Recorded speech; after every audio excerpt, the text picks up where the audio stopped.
Good morning sa inyong lahat. So, welcome to 211 Ministry. So, praise God for another day, another blessed day. Because today is the day that the Lord has made. So, thank you everyone and sa inyong pagpunta.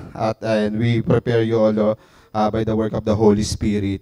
Let the Holy Spirit speak to us and the revelation of His Word will be upon us. So today, kanina, in-explain na ni Pastor kung ano yung 211 ministry.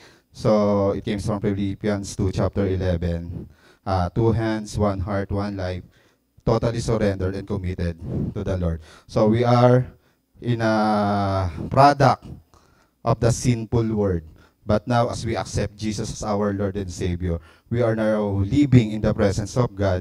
So, we are a new creation. All things pass away.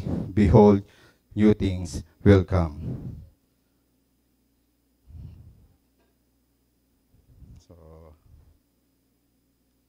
So today is August 10, 2025. So it's the second series of our month, which is the Kingdom Thrones. So bakit nga ba Kingdom Thrones ang topic for today? So as we go through, so yung iba dyan ay under na still in C2C, so maunawaan natin what is the kingdom government of God. Today, for this month series, we talk about the kingdom thrones. So, kingdom throne, it means, the throne means it is spiritual. Spiritual thrones, spiritual honor, and it takes also the meaning of authority. So, God gave us the authority to what in kung ang babasahin natin ang Bible, Genesis chapter 1 verse 26, we are created by God's image in His likeness to dominion all over the earth. So to subdue and tawag ito, ibinigay niya yung throne natin, yung authority to human. So, bakit nga ba itong gustong kunin ng kalaban natin? So, pag-uusapan natin yan. In Revelation chapter 2, verse 12 to 13, to the angel of the church in Pergamum write, this is the word of him who has the sharp double-edged swords. The sharp double-edged swords dito, ito si Jesus Christ. Verse 13, I know where you live, where Satan has his throne. Yet you remain true to my name. You did not renounce your faith in me, even the days of Antipas, my faithful witness, who was put to death in your city where Satan slept. That is ito yung time ni Antipas, which is, kung titignan niyo siya yung martyr, siya yung talagang witness ni God to spread the Christianity all over in Romans. So, ang Pergamum dito, ito yung tatawag na city or throne of Satan. Na which is nandito yung mga pagans, mga idolatry. So, kumbaga ito yung tatawag na sinful nation. Kung may mga nababasa tayo, may napapanood tayo na parang nahalin tulad din dito sa Prince of Persia, na which is punong-puno ng mga evil spirit na kung saan nagmamanifest ang kingdom government o kingdom darkness ni Satan. Our purpose is a series of studies exploring the throne of God, the throne of Satan, and our responsibilities related to the throne as described in the Bible, as well as how we can establish our position in the kingdom of God here on earth. So, dito, pinuposition tayo ni God kung ano ba yung sinasabi niya na trono. Ano ba yung ipinangako ni God sa atin? Kung titignan natin, ang throne kasi is spiritual. Ang hari, hindi pwede siya mag-confer or mag-declare or mag-decree ng kanyang law o kanyang utos without sitting in the throne. So most of the king, kailangan umupo muna sa throne bago sila mag-confer o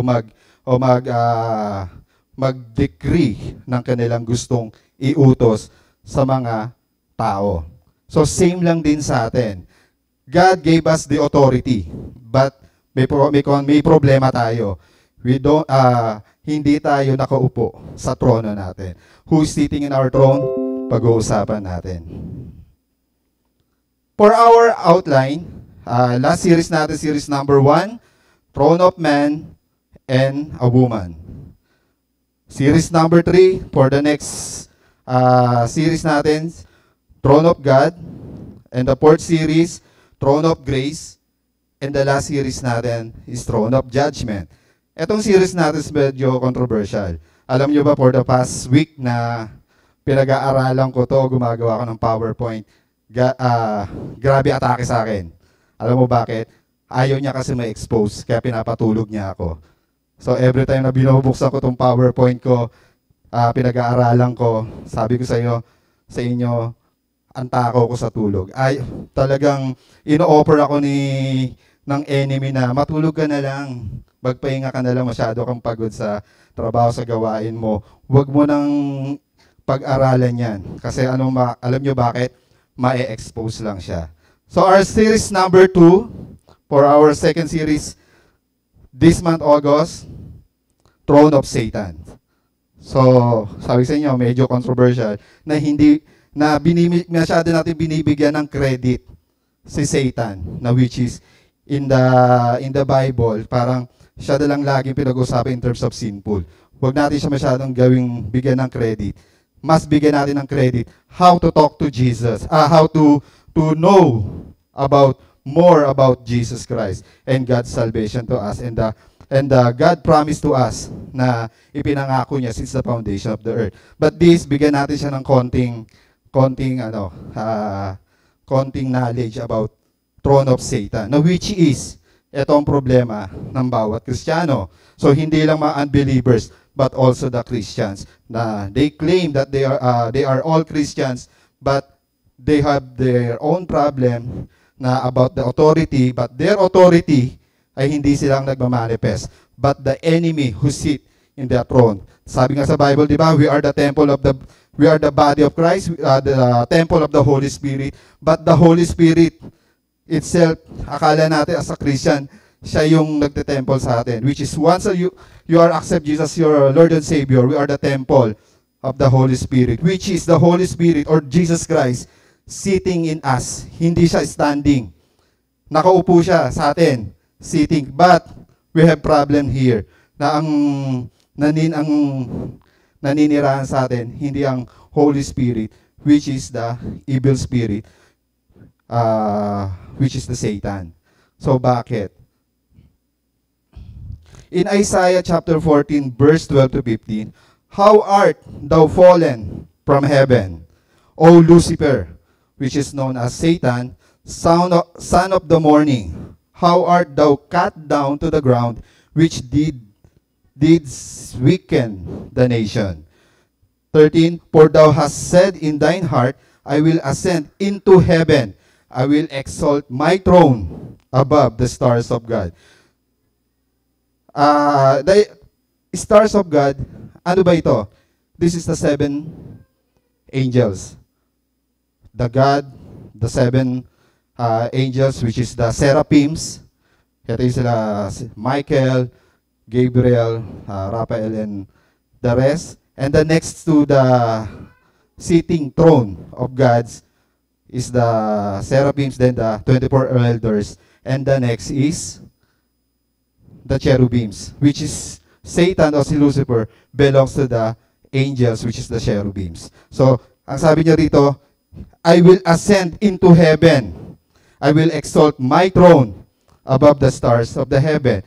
Kung ito ang God, ito si God, ito ang stars, which is the seraphims, ito yung 24 elders, ito ang angels or yung cherubims, nandito yung throne of Satans, ni Lucifer, na gusto niyang ma-exalt above. Gusto niya pang lagpasan ang mga seraphims. Gusto niya nakapantay siya sa throne of God.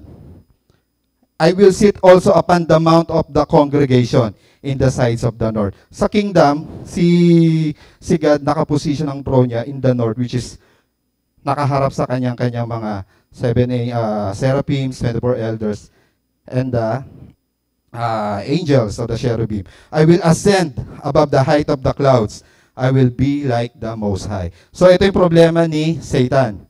Gusto niya maging kapantayan Diyos. Kaya ang ganun ginawa sa kanya, yet thou shall be brought down to hell, to sides of the pit. So dinala siya saan? Sa hell. Pero wala pa. Eh yun ang plano sa kanya. So nandun siya in the creation, nandun siya sa Garden of Eden. So that's the problem to the humankind na kung bakit ganun na lang gustong agawin o kunin ni Satan ang throne na ipinangako kila Eva at Adan. So dahil ipinangako ni God since the creation to the human, to the man, to dominion all over the earth. So si Satan, lost siya.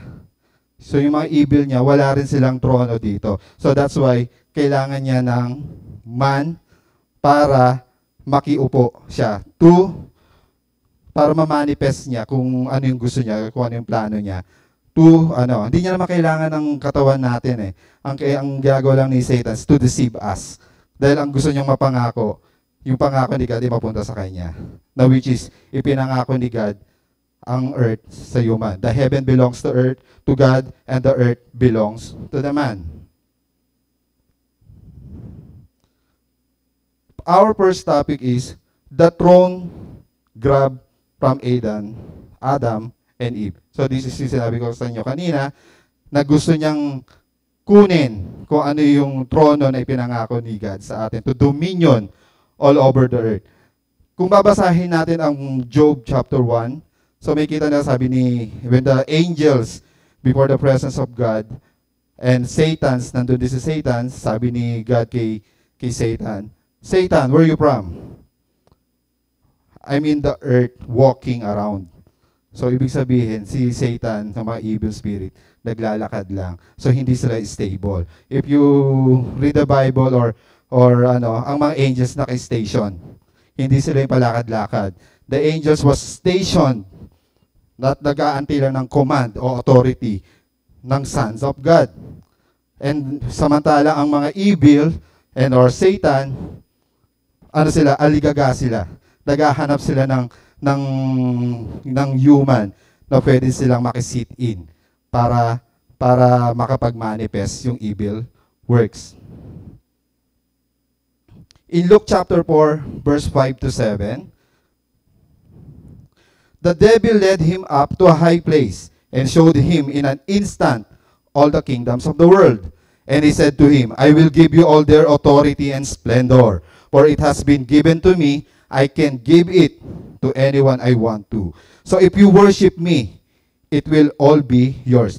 This is ito yung temptation ni Satan to Jesus Christ. When Jesus Christ led in the mountain and 40 days and 40 nights, nagpasting siya, he is full of the Spirit. Then after the fasting niya, nakaramdam na siya ng gutom. So, kung titignan ninyo si Satan, once you are filled with the Spirit, hindi ka niya atakihin. Dahil alam niya mas powerful ka sa kanya.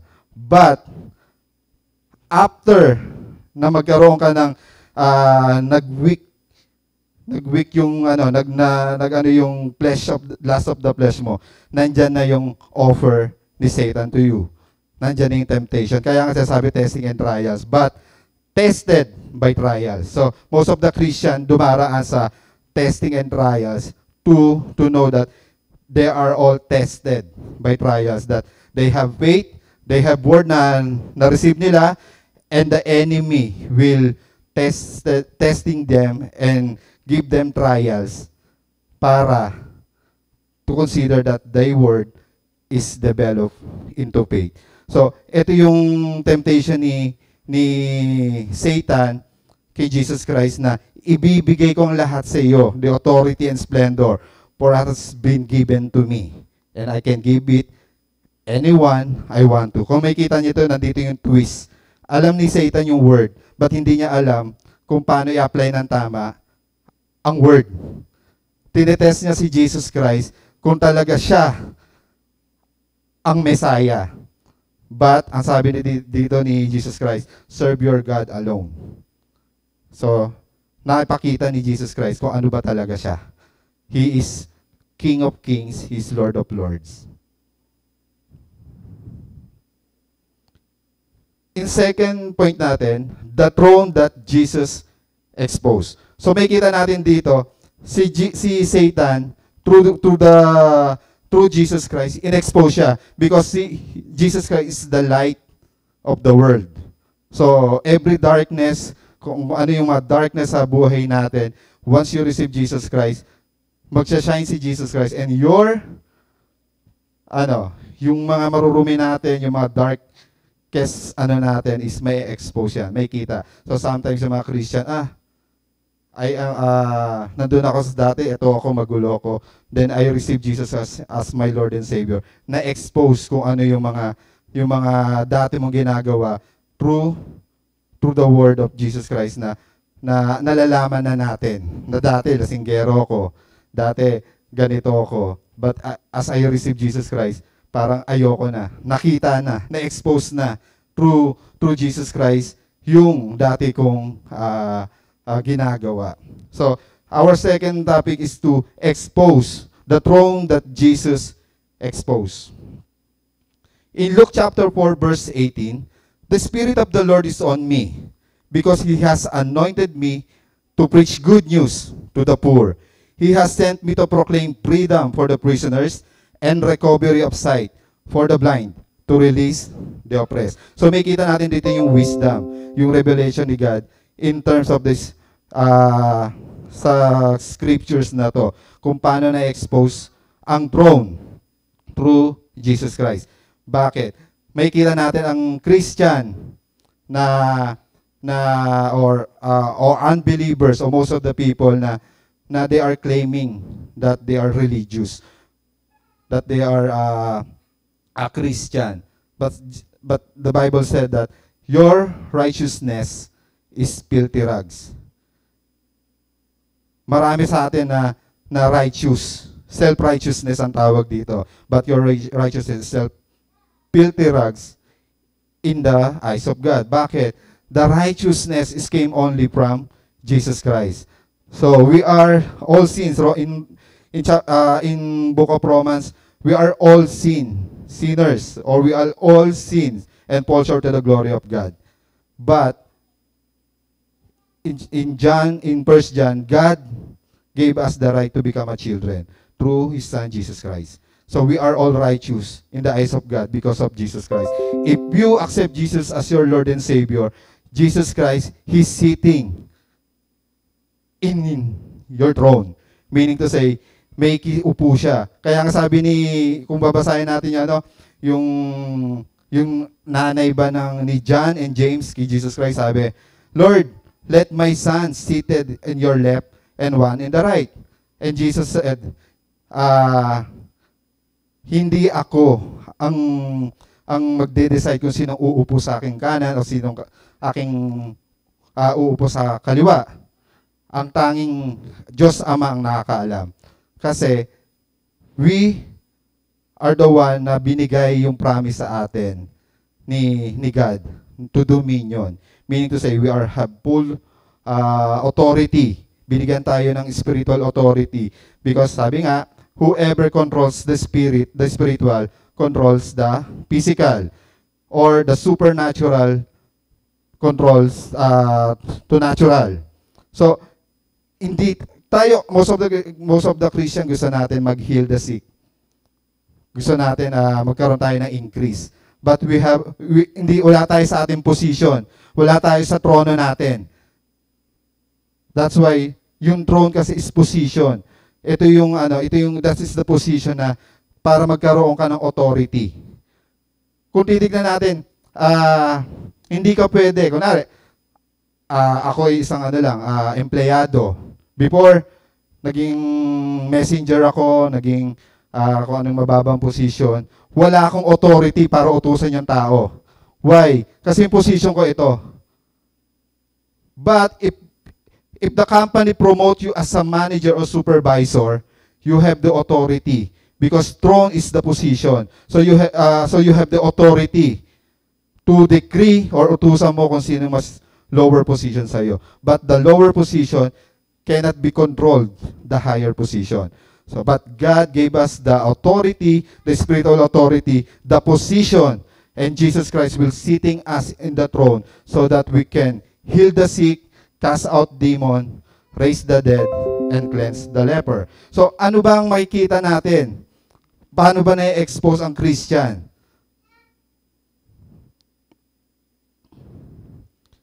Make people poor.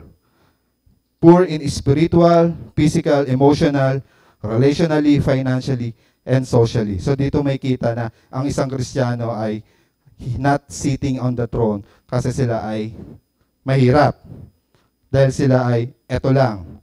Why? Hindi nila kinoconsider na they are all kings and Jesus Christ our Lord and Lords. So ito ang nagiging, kumbaga ito yung nagiging production ng wrong teaching natin. Wrong teaching na narinig natin o nalaman natin na bakit ang mga Christian, okay lang, the God is gracious naman eh. Pero kung titignan ninyo, hindi mo makikita na hindi sumasalamin ang paghahari ng Diyos sa atin. Why? Kasi pinanganak tayo ganito. Mamamatay tayo na ganito. So sisisihin natin ng Diyos, Lord, bakit hindi namin na-experience yung pagiging mayaman o pagiging kahit mga middle class. We are living in a poor. That's why the mentality natin laging, most of the Christian is poor kasi God is gracious naman. So yun. Parang before nasabi, okay lang yan. God is gracious naman eh. So okay lang na mamatay ka basta si Jesus Christ yung Lord and Savior mo. But in the kingdom government of God, hindi dapat. So we are all kings. So the day is 1,000 years to God and 1,000 years is a day to God. So hindi pa late. Once you accept Jesus your Lord and Savior, the miracle starts now. Make people His prisoners. So we are all prisoned spiritually, physically, emotionally, relationally, financially, and socially and sexually. We are prisoned sa mga kabataan, sa mga Gen Z. We are all prisoned is social and sexual. So dito may kita sa internet, may kita natin na maraming temptation si Satan na binibigay sa atin para lang hindi tayo makakilala kay God, dinadala tayo kung saan mas nag-e-enjoy ang ating lust of the flesh. So, most of the Christian then and the unbelievers, they're spiritually and physically, emotionally, and relationally, financially prison. So dito mo makikita na sumasalamin dito na we are not sitting in the throne that God gave to us. Sinong nakaupo? Ang mga evil spirit or si Satan. The next is make people sickly. So why does most of the Christian have sick? Most of the Christian sick in spiritually, physically. Then may kita natin dito na we are miski tayo, hindi tayo makapagpagaling na may sakit. Bakit? Kasi we are not filled by the Holy Spirit. We are not filled by the grace of God, na which is Satan's allowed us na pumasok sa atin at siya mag-dominate sa buhay natin. So, sabi sa Bible, you are created and pinangako sa atin to preach the gospel of God and to heal the sick, raise the dead, cleanse up the leper, and cast out the demon. Bakit hindi natin magawa? Why? Kasi si Satan, hindi niya pwedeng traidorin kung ano yung tinanim niya sa kapwa niya. So they are united to do the evil things, to do the evil world. And next is make people oppress. Ito yung masyado tayong overthinking. Kumbaga, ang nagde-drive sa atin, what the man thinketh, so is he. So don't let Satan na mag-drive ng ating mind. And Jesus Christ said, repent, change your mind. So the transformation of our minds is to accept Jesus our Lord, not hindi yung we confessing all our sins. Well, sa Bible yung confessing of our sins, but to repent and to change our mind. In our application question, Ikaw ba ay claiming followers ni Jesus, pero nagbibigay suporta sa throne of Satan? Ano ang word ng Holy Spirit para makalaya ka sa oppression at distraction na ginagawa ng throne of Satan sa iyo at iyong pamilya? So thank you. God bless everyone. May the Holy Spirit work in us and the revelation of His word be upon us. So praise God.